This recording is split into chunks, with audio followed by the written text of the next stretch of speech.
My name is Robert Mercer, and I died in a hospital bed in Cleveland, Ohio on October 14th, 2008. I was clinically dead for 11 minutes. What I experienced in those 11 minutes, what I was shown, has never left me. Not for a single day, not for a single night. I'm 62 years old now, and I'm telling you this because I can't carry it alone anymore. I was never a religious man. I wasn't an atheist, exactly. I just didn't think much about God one way or the other.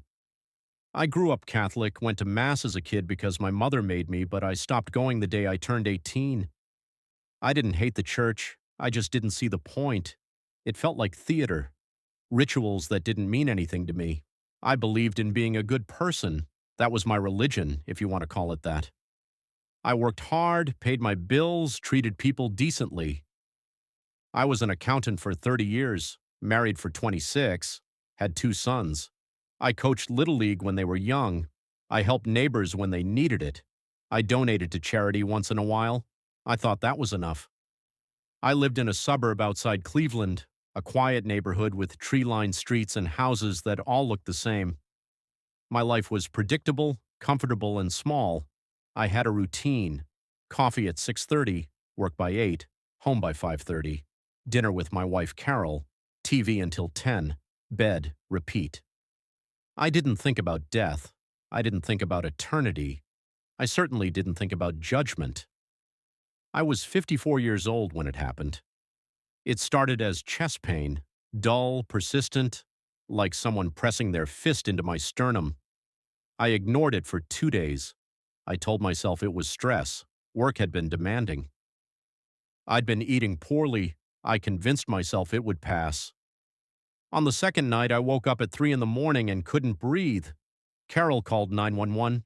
I remember the paramedics loading me into the ambulance. I remember the lights, the sound of the siren. I remember Carol's face, pale and tight with fear, as they closed the doors.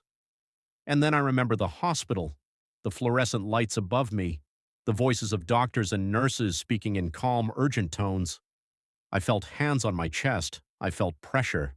I felt the rhythm of compressions, and then I felt nothing. No tunnel, no light, just darkness.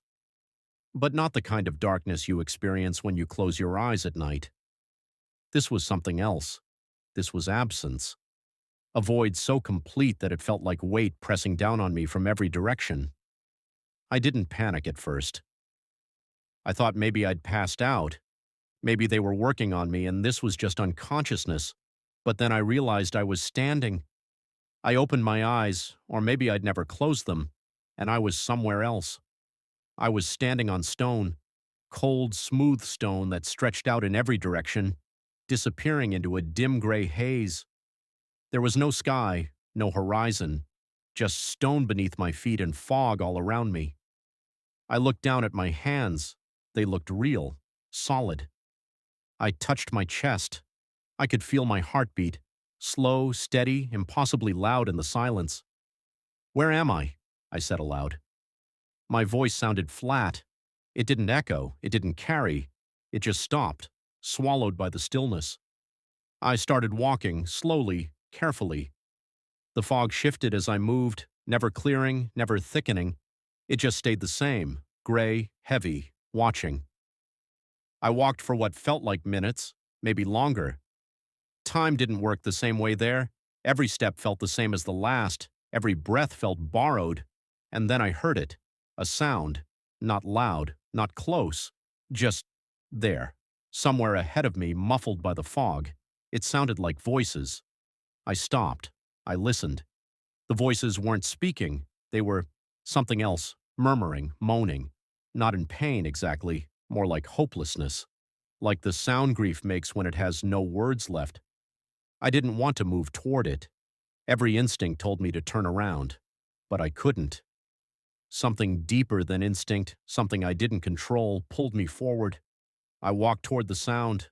The fog began to thin, slowly, reluctantly, and as it cleared, I saw them. People, hundreds of them, maybe thousands. Scattered across the stone plain, sitting, kneeling, standing. Some were alone, some were in small groups. None of them were speaking to each other. They were just there, lost in their own isolation.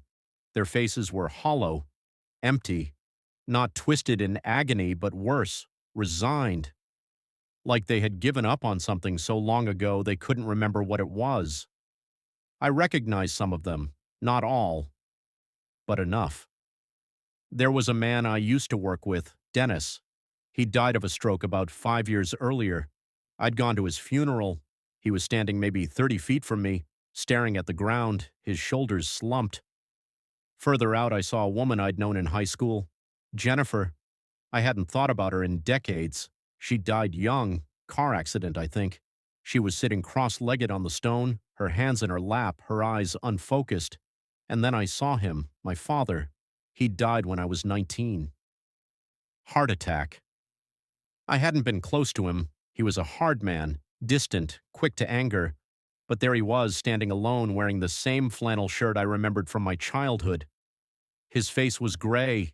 His expression was nothing. Just emptiness. I felt my chest tighten.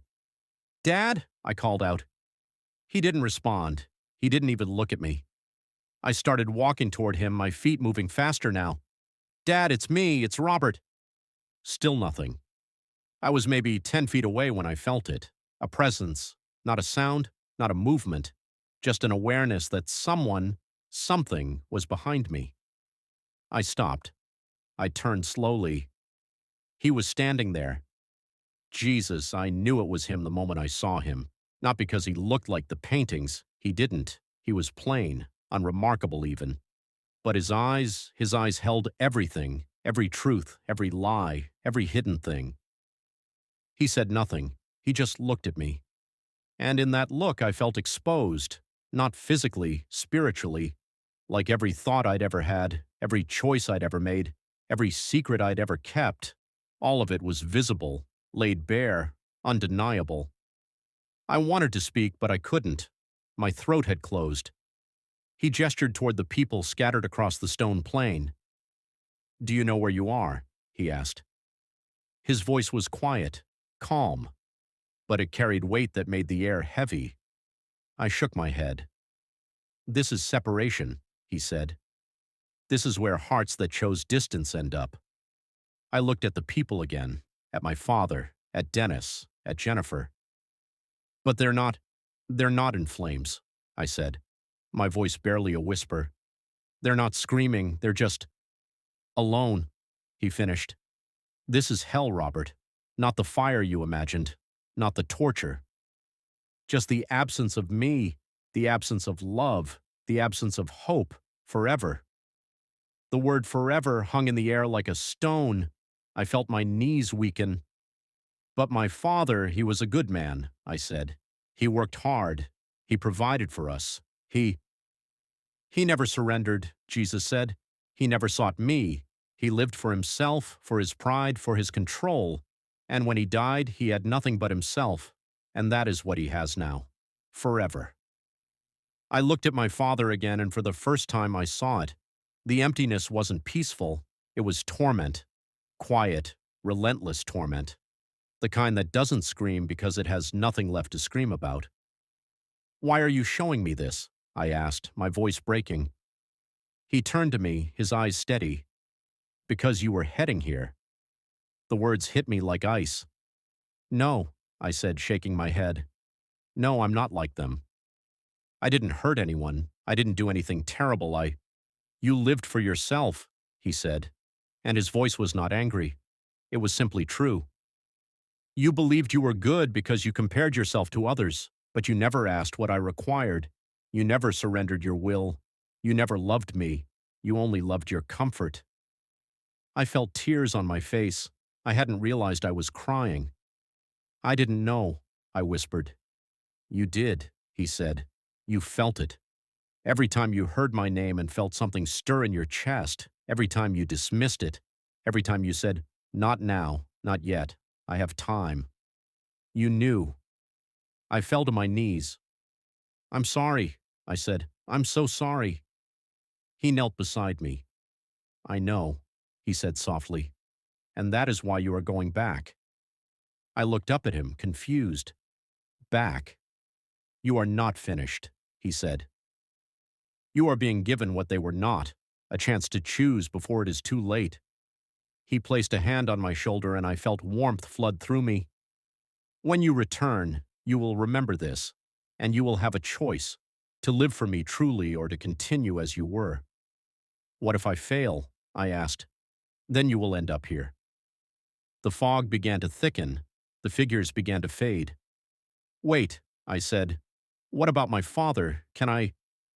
He made his choice, Jesus said, and now it is finished.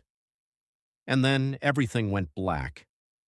I woke up in the hospital 3 days later. They told me I'd been in a coma. They said my heart had stopped during surgery. They said I was lucky to be alive.